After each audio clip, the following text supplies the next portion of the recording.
2022년 4월 14일입니다. 지금 시간은 10시 조금 안 됐어요. 10시가 아니라 9시 조금 안 됐습니다. 밤새 비가 왔죠. 여기 우리 동네 최저 온도는 9도 정도 됐고, 내일부터 아마 낮의 온도는 한 20도, 22도 뭐 그 정도 되고, 새벽 최저 온도는 7도, 8도 뭐 이렇게 나오는 것 같은데요. 부들레아가 상당히 성장하기 좋은 날씨입니다. 얘네도 비 한 이틀 계속 여기서 맞았고요. 앞으로도 뭐 특별하게 비가림 예정은 없습니다. 아주 튼실. 이거 자연군생으로 진짜 오래 키워놓은 건데 보기 너무 시세가 폭락이라 재미가 별로 없어요. 하지만 만드는 재미는 있어요. 어제도 이쁜 분께서 데리고 가셨는데, 이렇게 더 구경시켜 드릴 거는 숨겨놨어요. 분재 형태로 심어 놓은 걸. 지금도 저는 두들레아는 싹둑 뿌리를 잘라서 분갈이를 하고 있고요. 분갈이 팁까지는 아니고, 요즘에 저는 이제 어떻게 하냐면, 야, 남들은 건들지 말라는데 너는 왜 건드리려고 하냐? 건드리라고 하라는 게 아니라 건드려도 문제가 없다는 걸 말씀을 드리는 겁니다. 지금 성장하기 되게 좋다니까요. 이게 지금 제가 그때 리콜 들어온, 제가 리콜한 거 있죠? 블라우카스 이거 좀 애매하다고, 그리고 다시 퐁당퐁당하고 뿌리 싹 정리하고, 뿌리가 없었죠. 아예 정리하고 다시 식재한 건데, 이게 2달 안 된 것 같은데 뿌리 상태 한번 볼게요. 잘 물었죠? 다 물었네. 털리지도 않네. 이 상태에서는 이거는 거의 다 새뿌리를 받은 거라 털고 자시고 할 것도 없이 그냥 묻어도 되고, 아니면 가볍게 막 털어만 주시면 돼. 그리고 저는 물을 바로 주라고 말씀을 드립니다. 4월달, 5월달까지는 수분 공급이 충분히 이루어지고, 5월 중하순부터 천천히 끊어주는데, 6월부터 필요하다면 완전 단수를 하셔도 되고, 자신이 없으신 분들은 저는 6, 7, 8 흘려는 주는데 흠뻑 주지는 않아요. 그때 다시 말씀드리겠습니다. 아무튼 4월 충분히 관수를 해주시고, 5월 중하순부터 천천히 끊어주신다. 끊어준다는 게 물량을 조금씩 줄이라는 말씀이에요. 5월달까지 줘도 되니까 5월 30일에 흠뻑, 그런 개념보다, 물론 날씨에 따라는 달라요. 저 위에 이래서 뭐 파주라든가 동두천, 양주, 그쪽 지역은 지역의 온도에 따라서 예외일 수도 있는데, 천천히 줄여 나간다 생각하시면 돼요. 그러니까 지금은 몸을 빵빵하게 만들어 놓는 타이밍인 거죠. 홀쭉홀쭉하게 만들어 놓으면 여름 나기가 여름에 죽는다는 것보다 너무 안쓰러워.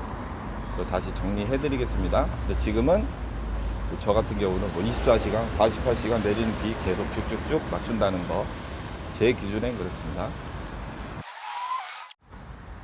그 다음에 요즘에 여러분들 아리까리한 거, 저거 물을 줘야 되나, 분갈이도 해야 되나, 누구는 하지 말라 하고 누구는 해도 된다 하고, 마음 안 느끼시면 안 하시는 거고, 괜찮으면 하는 겁니다. 되고 안 되고는 없어요. 거기 맞춰서 조절하시면 돼. 저는 그것을 알려드리려고 하는 겁니다. 여기 사이즈 보시면, 예전 영상이나 카페에서도 보셨겠지만 사이즈 가늠이 안 되시잖아요. 윤석이 여기 제 새끼손가락입니다. 요게 사이즈가 한 1.2mm, 안에 내경이 한 1cm, 한 1.5, 1.4 찌까나. 여기서도 탈피하고 꽃피고 다 하죠. 얘 브루니움, 코노 브루니움인데, 얘도 이제 탈피. 그냥 재미로, 그때 곰매기탕 언니 그분들이 한 얘기 때문에 시작하게 됐는데, 재미로 보시라고 해놓은 거고, 이렇게 구엽이 완전히 말랐잖아요. 이러면 적극적으로 물을 주셔도 되고, 반면에 이 정도 되면 좀 중소극적, 이 정도도 소극적, 이 상태도 소극적, 요때 뒤졌나 살았나 모를 때도 소극적. 근데 얘는 거의 이제 조금씩, 저는 조금 늘려줄 것 같아. 거의 다 구엽이 주저앉았네. 요거는 이제 끝났으니까 완전 적극적으로 주시면 되고, 이런 건 끝났으니까 좀 적극적으로 주시면 되고, 얘도 끝났죠. 거의 구엽이 말랐죠. 그리고 조금 애매한 게 뭐가 있을라나, 뭐 이런 상태. 뭐 어렵게 생각하지 마시고, 뭐 껍데기가 있으면 그냥 끊어 주셔도 돼요. 근데 이제 저처럼 스트레스 풀 때, 물 주고 싶을 때, 한 구엽이 나만에 있는데 희마리가 없다, 그러면 주셔도 무방합니다. 분갈이는 저는 원래 그 전부터 계속 그냥, 그 전에 저기 했나, 홀라당 까갖고 분갈이 한 거, 저는 지금 이렇게 해요. 완전 다 발라냈죠. 이걸, 요거 있는 거가, 이 구엽이 애매하게 남아 있으면 저는 그냥 쭉 찢어. 쭉, 아씨, 한쪽으로 이렇게 쭉 찢어 가지고 똑 하고, 요거 마저 저는 마저 잘라내요. 제가 하는 방법이 초보자들한테는 안 맞다고 생각하시면 안 돼. 오히려 이게 더 쉬워. 적극적으로 추천을 드리는 방법인데, 뭐 카페에서 계속 뭐 10년 넘게 배우셨던 분들은 그냥 무난하게 할 것이고, 지금도 뿌리 건들면 좀 불안하신 분들은 나중에 제 방송 많이 듣고 조금씩 하시다 보면, 아이고 이렇게 쉬운 방법이 있었네, 그리고 더 잘 자라고 더 건강하고 나랑 더 오래 함께하네, 그걸 느끼실 수가 있습니다. 차차 또 알려드리기로 하고, 이 녀석을 제가 분갈이 하려다가 다시 집어넣는데 이게 엄청나게 오래된 거거든요.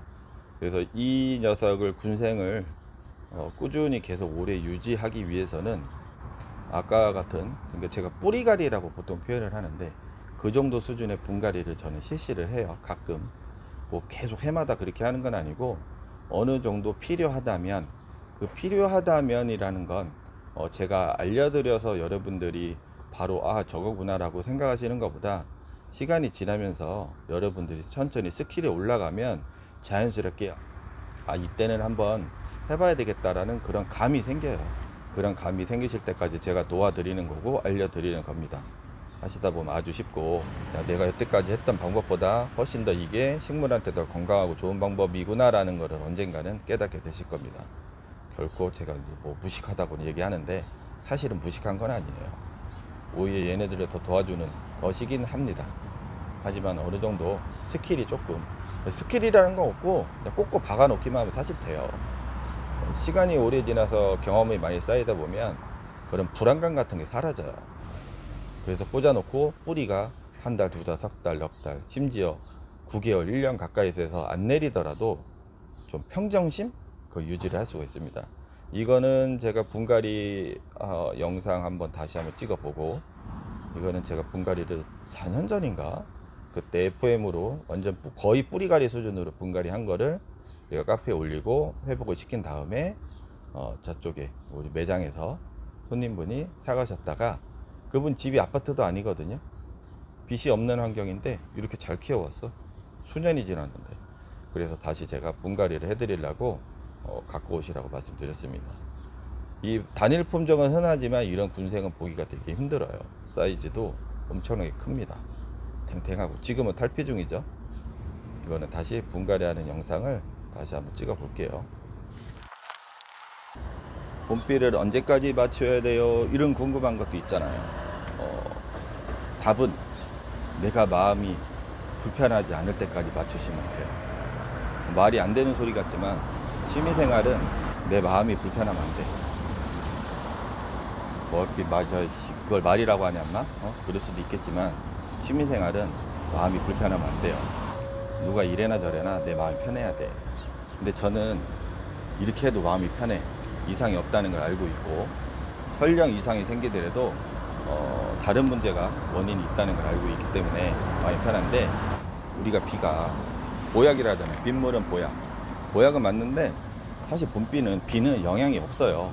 우리가 생각하는 그런 풍부한 영향은 없어. 공기 중에 뭐 질소가 대부분이지만 그게 직접 비가 들어가서 흡수를 하는 것도 미미하고. 근데 왜 보약이라고 하냐, 여러분들이 보통 저명관수 하잖아요. 저명관수를 하는 효과라고 생각하시는 게 더 나아요. 저명관수는 전체 뿌리에 충분히 수분을 공급을 하는 거잖아요. 그런 것처럼 비가 이게 계속 내리면서 비가 계속 내리면서 뿌리를 다 적셔주는 거야. 하루 종일. 그리고 그 빗물이 위에서 아래로 떨어지죠. 저명관수하고 다르게. 시끄러워서 안으로 들어왔네요. 밖에서 좀 하려고 했더만. 저명관수하고 다른 게 뭐가 있냐면 빗물이 위에서 아래로 내려가잖아요. 이 지하부 화분 안에 있는 노폐물을 일단 씻겨 내려주고, 그 다음에 되게 중요한 거 산소로 밀어 넣어 주는 거예요. 산소로 계속 공급. 그래서 식물이 전체적으로 물을 다 흡수하고, 그다음 장기간, 그리고 새로운 산소가 공급이 되기 때문에 얘네들이 비를 맞으면 되게 탄력이 좋아지는 거죠. 탱탱하고. 그래서 빗물이 보약이라고 말씀을 드릴 수 있습니다. 실질적으로 뭐 질소이산, 가리, 뭐 우리가 일반적으로 식물이 필요한 식목대 원소 그런 영향은 없어요. 거의 없어. 그 빗물로 인하여 화분에 있는 영양이 흡수가 되는 것이지 실제로 빗물이 하는 영양적인 역할은 없어요. 하지만 그게 아주 좋은 보약의 역할을 한다는 것이죠. 그래서 가끔씩 비를 맞춰주시면 좋아요. 캠식물에서, 다육식물에서 효율적으로 비를 맞추는 것은 언제가 좋으냐. 그 전에도 말씀드렸지만 캠식물의 증산작용 원리의 기준을 따르면 아침부터, 그 아침이라 하는 건 뭐 8시, 10시, 9시 그거를 말합니다. 그때부터 비를 낮에 맞추고 닫는 것보다 제 생각은 만약에 시간이 허락이 되고 내가 불편하지만 않는다면 오후에 내리는 비를 맞추시는 게 더 효과적이겠죠. 예를 들어서 뭐 3, 4시부터 밤새 맞춘 다음에 아침에 뚜껑을 덮어 놓는. 그렇게 되면은 뭐가 좋아요? 일소 피해, 화상도, 화상에 대한 피해도 줄어들 것이고, 일단은 비닐 덮개를 덮어버리니까.